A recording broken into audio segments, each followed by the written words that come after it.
GS centre math solution YouTube channel में आप सभी का स्वागत है। आज की इस वीडियो में आज मैं आप लोगों को पढ़ाने वाला हूँ छत्तीसगढ़ की मिट्टियाँ पढ़ाने वाला हूँ। तो चलो टाइम वेस्ट नहीं करते हैं, अच्छे से रीड करेंगे, समझेंगे, सीखेंगे और जानेंगे इसके बारे में। तो चलो स्टार्ट करें। तो यहाँ पे देखो, ये जो प्लस का निशान दिखाई दे रहा है ना, ये सबसे ज़्यादा क्षेत्र में, छत्तीसगढ़ के सबसे ज़्यादा क्षेत्र में पाए जाने वाली मिट्टी है। मैं आपको दिखा देता हूँ। ये उत्तर से शुरू होके, देखो उत्तरी हिस्सा है ऊपर का, ठीक है। तो उत्तरी हिस्सा से शुरू होके ये जाता है मध्य छत्तीसगढ़ तक के जाता है, क्योंकि नीचे में अलग अलग मिट्टियाँ पाई गई हैं। तो हमारे जो छत्तीसगढ़ है ना, उसमें 5 प्रकार की मिट्टियाँ पाई गई हैं। कौन कौन सा भाई?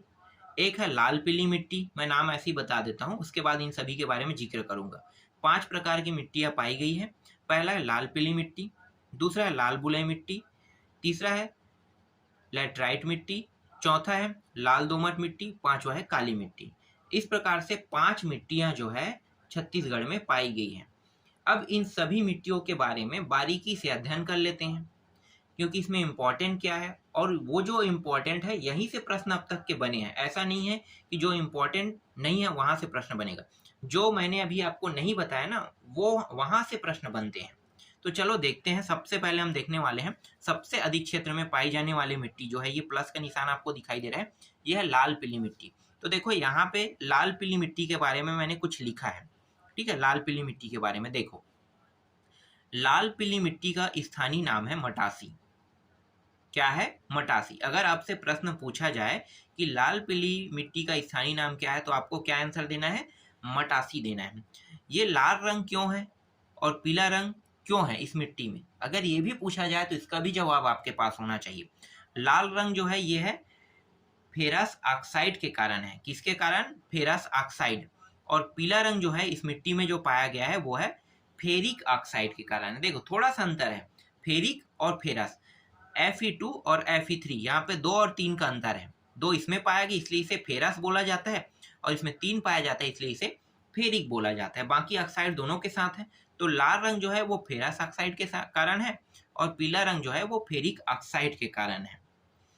ये मिट्टी जो है ये 55 से 60% हिस्सा में पाया जाता है, क्योंकि सबसे अधिक क्षेत्र में अगर ये मिट्टी पाया जा रहा है तो यहाँ से प्रश्न ये पूछा जा सकता है कि ये कितने प्रतिशत हिस्सा में पाया जा सकता है या पाया जा रहा है, ये पूछा जाएगा। तो आपको क्या आंसर लेना है? 55 से 60% हिस्सा में। यहाँ जो फसल बोया जाता है वो फसल है धान है, अलसी है, तिल है, ज्वार है और मक्का है। धान, अलसी, तिल, ज्वार और मक्का, ये फसल यहाँ पे बोया जाता है। यहाँ की जो मिट्टी है उसकी प्रकृति अगर कैसा है पूछा जाए तो इसमें अम्लीय और क्षारीय दोनों प्रकार की गुण इसमें पाया जाता है। सिर्फ एकमात्र यही मिट्टी जो है, 5 प्रकार की मिट्टी है छत्तीसगढ़ में, तो इन 5 प्रकार की मिट्टी में सिर्फ लाल पीली मिट्टी में दोनों प्रकार के गुण पाए जाते हैं, अम्लीय गुण और क्षारीय गुण, दोनों गुण पाया जाता है। और जल धारण जो क्षमता है, पानी को धारण करने का क्षमता, ये है मध्यम प्रकृति की है, ठीक है, मध्यम प्रकृति की। तो हम इसमें सब में पानी की जल धारण क्षमता नहीं जानेंगे, हम इसमें सिर्फ उन्हीं को जानेंगे जिसमें सबसे अधिक जल धारण क्षमता और सबसे कम है और मध्य है, ये बस जानेंगे। तो मध्य किसमें है? लाल पीली मिट्टी में। यहाँ तक आपको समझ में आ गया। चलो अब दूसरे स्थान में, इसके बाद जो दूसरे स्थान में पाए जाने वाली मिट्टी है उसको देख लेते हैं। तो दूसरे स्थान में पाई जाने वाली मिट्टी है लाल बुलई मिट्टी है। कौन सी मिट्टी है? लाल बुलई मिट्टी। यहाँ पे आप देख सकते हो लाल बुलई मिट्टी। लाल बुलई मिट्टी का स्थानीय नाम है रेतीली मिट्टी और टिकरा, दोनों नामों से जाना जाता है। तो अगर यहाँ से प्रश्न पूछा जाए कि लाल बुलई मिट्टी का स्थानीय नाम क्या है, तो आपको टिकरा देखने को मिल सकता है, और टिकरा नहीं रहेगा तो रेतीली दिया रहेगा। तो आपको इन दोनों में से एक वहाँ पे प्रश्न में देखने को मिलेगा, और जो देखने को मिलेगा उसको आपको टिक करना है। तो लाल बुलई मिट्टी का स्थानीय नाम है टिकरा है और रेतीली मिट्टी है।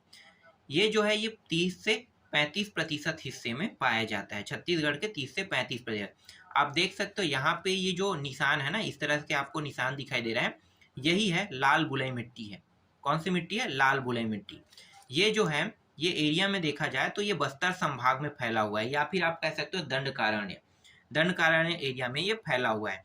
थोड़ा थोड़ा ये मोहला मानपुर जिला में है, थोड़ा सा बालोद जिला में है, थोड़ा सा कांकेर में है, इस तरह से थोड़ा थोड़ा आगे फैला हुआ है। ये तो होता ही है स्वाभाविकली, लेकिन अधिकतर जो हिस्सा है ये दंडकारण्य क्षेत्र में है या फिर बस्तर संभाग में अधिकतर फैला हुआ है। इस तरह से आप जान सकते हो। यहाँ पे जो फसल होता है ये मोटा अनाज होता है। मोटे अनाज का मतलब होता है कोदो कुटकी। कोदो कुटकी जो है ये मोटे अनाज में आता है। तो कोदो कुटकी प्रकार की जो फसल बोया जाता है उसे हम कहते हैं मोटे अनाज। इसकी जो प्रकृति होता है वो अम्लीय होता है। और जल धारण क्षमता जो होता है इसको जानने की जरूरत नहीं है, क्योंकि मैंने कहा ना सबसे अधिक देखेंगे सबसे कम देखेंगे किसमें जल धारण क्षमता सबसे कम है, और मध्यम देखेंगे तो मध्यम तो मैंने बता दिया कि लाल पीली मिट्टी में है। लेकिन जल धारण क्षमता जो है सबसे अधिक और सबसे कम को देखेंगे, तो इसको आप भूल जाओ। यहाँ पे इसको मैं क्रॉस कर देता हूँ, इसकी कोई जरूरत नहीं है हमें। रंग देख लेते हैं। रंग अगर पूछा जाए तो गेरू होगा। ठीक है, गेरू रंग होगा। यहाँ पे गेरुआ रंग, तो याद रखना यहाँ पे रंग कौन सा है, गेरुआ रंग। ठीक है, इसके बाद तीसरा सबसे अधिक क्षेत्र में पाए जाने वाली मिट्टी देख लेते हैं। तो तीसरा सबसे अधिक क्षेत्र में पाए जाने वाली मिट्टी है लाल दोमट मिट्टी है। कहाँ है भाई लाल दोमट मिट्टी, यहाँ पे देखो, ये रहा, छोटे से हिस्से में, ज्यादा नहीं है, इतने बस में। ये है सुकमा और ये है बस्तर। ठीक है, तो सुकमा और बस्तर बस में ये पाया गया है, मतलब सॉरी सुकमा और दंतेवाड़ा। ठीक है, और बस्तर थोड़ा सा एरिया बस्तर का है। तो ये 3 क्षेत्रों में पाया गया है। यहाँ से कभी पूछा नहीं जाता है क्षेत्रों के बारे में, लेकिन बाई चांस पूछ दिया जाए तो आपको थोड़ा बहुत जानकारी पता होना चाहिए। तो तीसरा जो पाया जाने वाली सबसे अधिक क्षेत्र में पाई जाने वाली मिट्टी है लाल दोमट मिट्टी है। लाल दोमट मिट्टी का जो रंग है, ओरिजिनल रंग क्या होता है, लाल रंग होता है। ठीक है, लाल रंग, इसका कोई स्थानीय नाम नहीं है। ठीक है, लाल दोमट मिट्टी को दोमट मिट्टी के नाम से जाना जाता है। तो आप कह सकते हो कि इसके जो स्थानीय नाम है वो दोमट मिट्टी ही है, इसका स्थानीय नाम। तो लाल दोमट मिट्टी का जो रंग है वो लाल रंग का होता है। प्रकृति जो होता है वो अम्लीय होता है।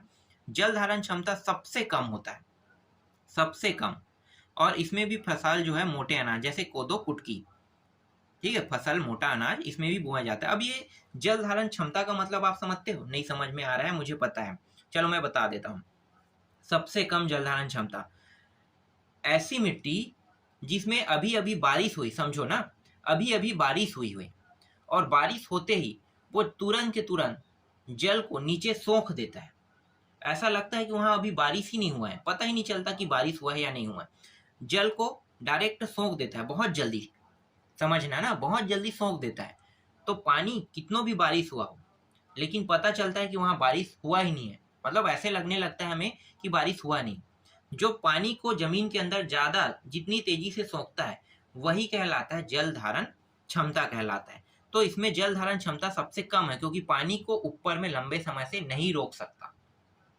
इस प्रकार की मिट्टी को हम क्या मिट्टी कहेंगे, यहाँ पे लाल दोमट मिट्टी कहेंगे, क्योंकि इसमें सबसे कम पानी को धारण करने की क्षमता है। समझ में आ गया? तो इस प्रकार की मिट्टी को लाल दोमट मिट्टी कहते हैं, क्योंकि इसमें सबसे कम जल धारण क्षमता है। समझ में आ गया ना? अब आगे बढ़ते हैं। चलो देखो, इसके बाद आते हैं लेटराइट मिट्टी में आते हैं।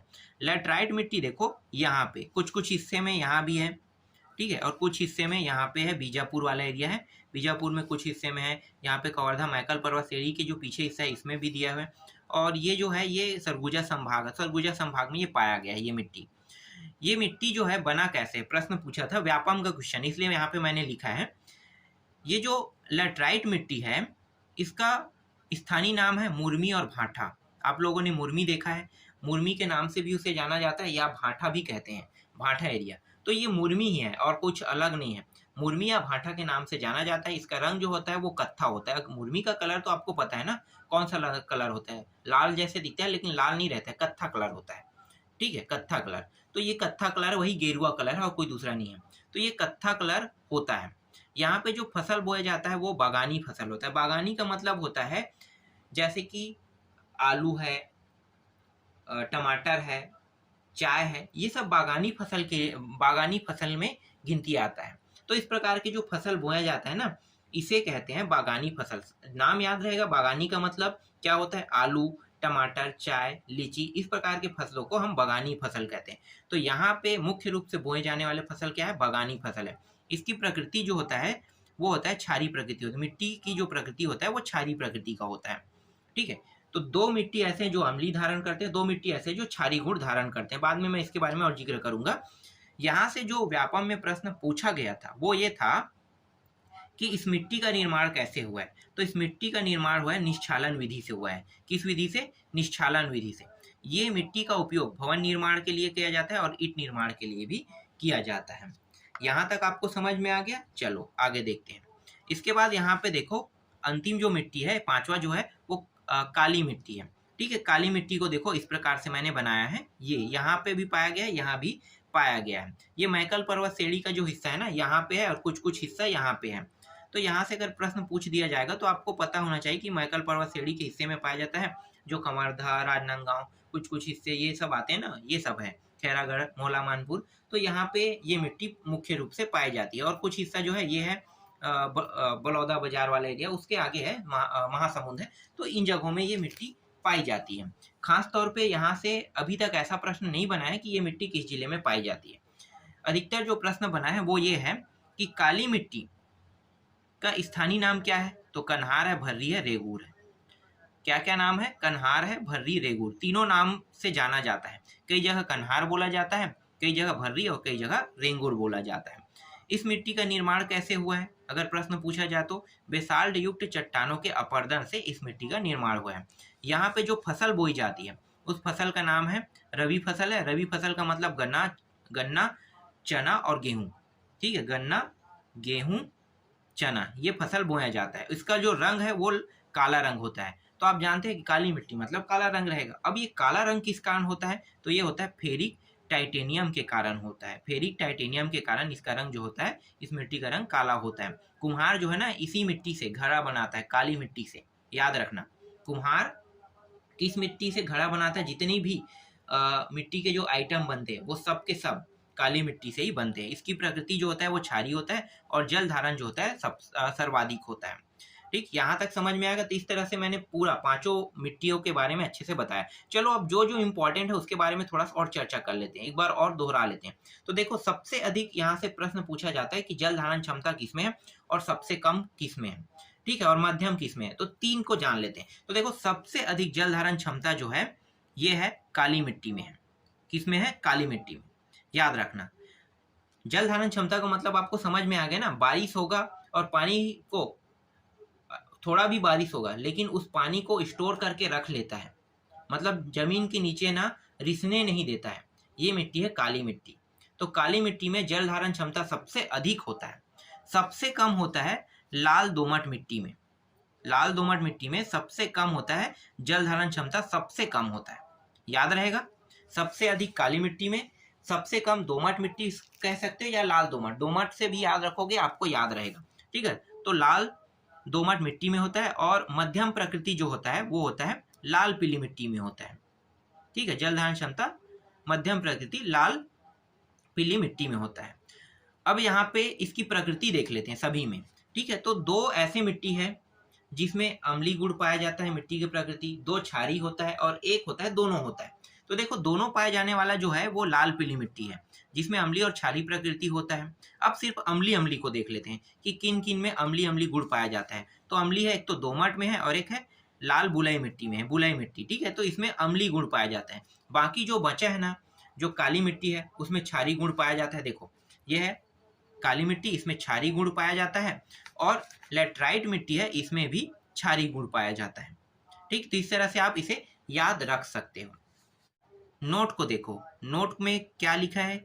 यहाँ पे है लाल पीली मिट्टी और काली मिट्टी। अगर दोनों को मिक्स कर दिया या मिला दिया जाए तो डोरसा मिट्टी बनता है। कौन सा मिट्टी बनता है? डोरसा मिट्टी। ठीक है, याद रहेगा। अब देखो थोड़ा सा और यहाँ पे है, यहाँ पे सरगुजा क्षेत्र और बस्तर क्षेत्र में। तो ये ऊपर से नीचे, मतलब सबसे ज्यादा पाए जाने वाला मिट्टी ये इस क्षेत्र में और सबसे कम ये बस्तर में, सबसे अधिक और सबसे कम। तो यहाँ से क्रम पूछा गया था, पीएससी में भी पूछा गया था, व्यापम में भी पूछा गया था। तो सरगुजा क्षेत्र में सबसे अधिक टिकरा पाया गया, उसके बाद छावर, उसके बाद गोद, उसके बाद नीचे में बहरा। मतलब सबसे अधिक, इससे कम, इससे कम, इससे कम, इस तरह से। इसी तरह से बस्तर क्षेत्र में मरहान, टिकरा, माल और गभार इस तरह से पाया गया है। तो यहाँ पे क्रम से पूछा गया था, चारों नाम दिया हुआ था, क्रम में जमाइए पूछा था, क्रम के हिसाब से आपको बताना था। तो बस्तर क्षेत्र में कहेगा तो सबसे ज्यादा मरहान मिट्टी पाया गया है, उसके नीचे टिकरा कम मात्रा में पाया गया है, फिर माल जो है कम मात्रा में पाया गया और फिर गभार जो है सबसे कम मात्रा में पाया गया।